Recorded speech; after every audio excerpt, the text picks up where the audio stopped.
couleurs pour bâtir un monde meilleur.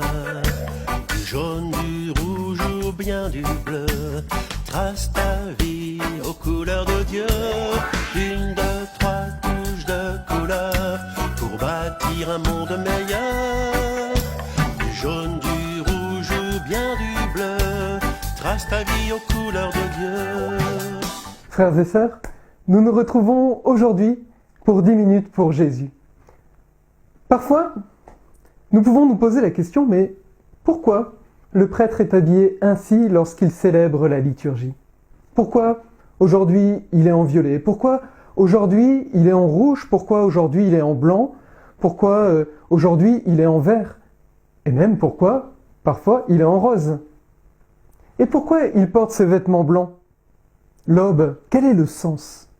Frères et sœurs, je voudrais aujourd'hui prendre quelques instants pour vous partager ces couleurs liturgiques, non pas comme quelque chose d'esthétique qui permet de mettre un peu de beauté dans la liturgie et de mettre un peu de couleur, un peu de gaieté, mais comme quelque chose qui peut nous aider aussi à vivre la prière, à être aidés à vivre cette prière.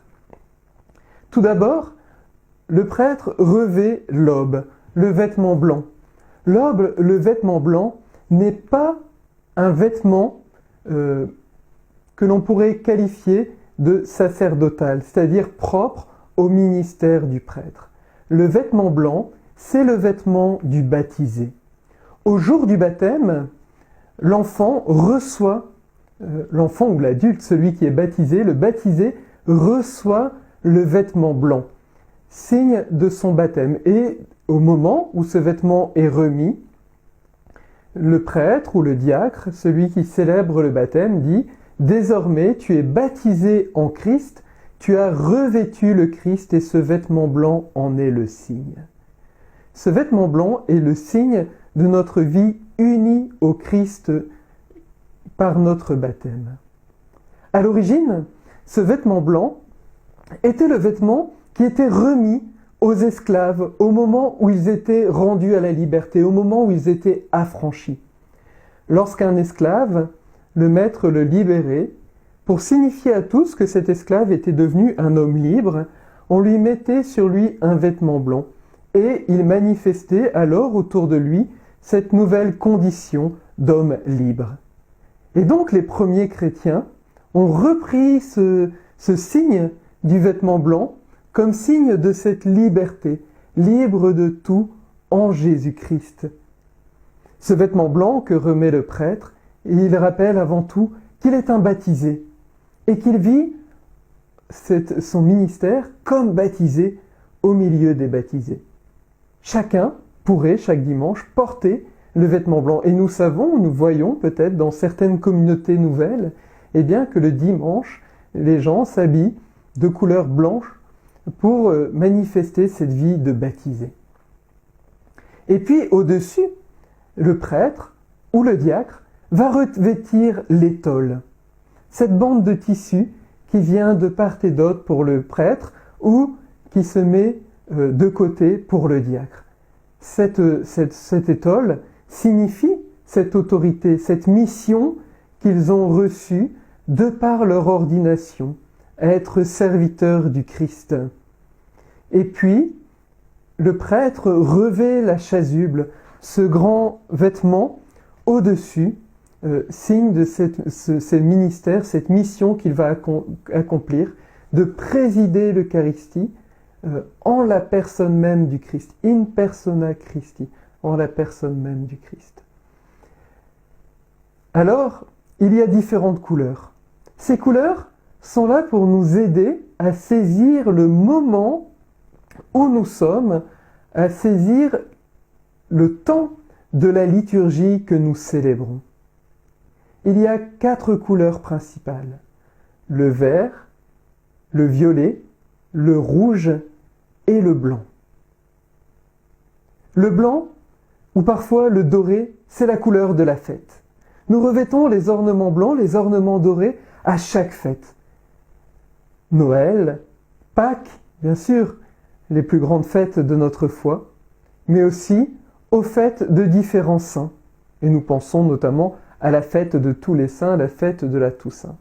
Le vêtement blanc, c'est aussi le vêtement que l'on va revêtir pour célébrer les sacrements, le sacrement du baptême, le sacrement du mariage. Il y a les ornements de couleur violette. Le violet, alors souvent, on l'associe aux funérailles. En fait, le violet, c'est la couleur de la pénitence, ce temps de l'attente où l'on désire préparer nos cœurs pour la rencontre avec le Christ. On va porter le violet pendant le temps de l'Avent pour préparer nos cœurs à célébrer ce grand mystère de l'incarnation du Christ qui vient s'abaisser, s'offrir à nous, se faire homme au milieu des hommes. Mais le temps de l'Avent nous invite à nous mettre dans l'attente aussi du Christ quand il reviendra dans la gloire. Et donc nous devons nous tenir prêts, veiller, ce sont les premiers mots souvent de l'Évangile que nous entendons au dimanche de l'Avent, eh bien, à disposer nos cœurs à accueillir le Christ quand il reviendra dans sa gloire. Et nous savons que eh bien, cela nous demande une conversion permanente. De même, dans le temps du carême, c'est un temps de pénitence, un temps de conversion pour accueillir, pour célébrer la résurrection du Christ. Ces ornements de couleur violette, nous les portons également aux funérailles. Parce que les funérailles, c'est ce moment du passage où nous accompagnons notre défunt pour sa rencontre avec le Christ au moment de ce passage.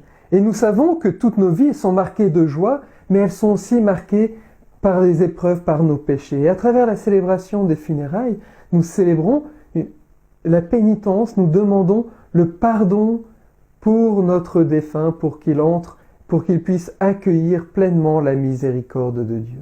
Et c'est les ornements que nous portons également, la couleur que nous portons également, lorsque nous célébrons le sacrement du pardon.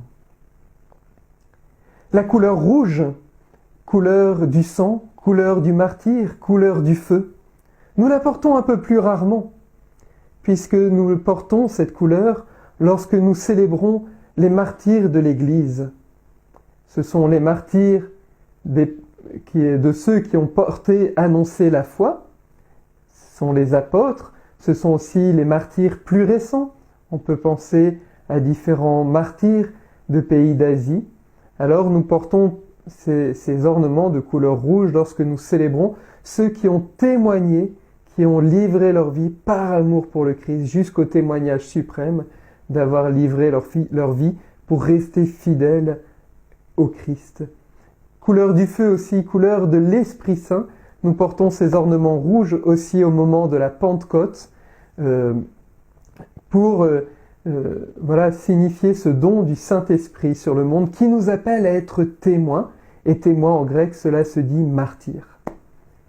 Il y a le vert, la couleur la plus répandue que nous connaissons, couleur d'espérance, que nous portons dans le temps ordinaire. Le temps ordinaire, alors ce n'est pas le train-train quotidien, on va dire, mais c'est comment le Christ vient dans l'ordinaire de nos vies nous rejoindre pour nous appeler à être témoins et à être porteurs de son espérance dans le monde, à accueillir cette espérance dans l'ordinaire de nos vies, marquée par ses joies et ses épreuves, mais aussi à être témoins du Christ et porter cette espérance dans le monde. Et puis, il y a une couleur que l'on voit plus rarement, la couleur rose. La couleur rose, elle peut être portée 2 fois dans l'année, au milieu de l'Avent et au milieu du Carême. 3e dimanche de l'Avent, que l'on appelle le dimanche de Gaudété, et 4e dimanche de Carême, que l'on appelle le dimanche de Laetare. Gaudété, Laetare, ce sont 2 mots latins pour signifier la joie. Lorsque nous célébrons le 3e dimanche de l'Avent, le 4e dimanche de Carême, nous entrons déjà dans la perspective de la joie de la fête que nous aurons à célébrer. Alors la couleur rose vient un peu comme s'il y avait déjà un peu de blanc qui venait dans nos ornements violets pour nous dire, eh bien, nous sommes sur un chemin proche de la fête.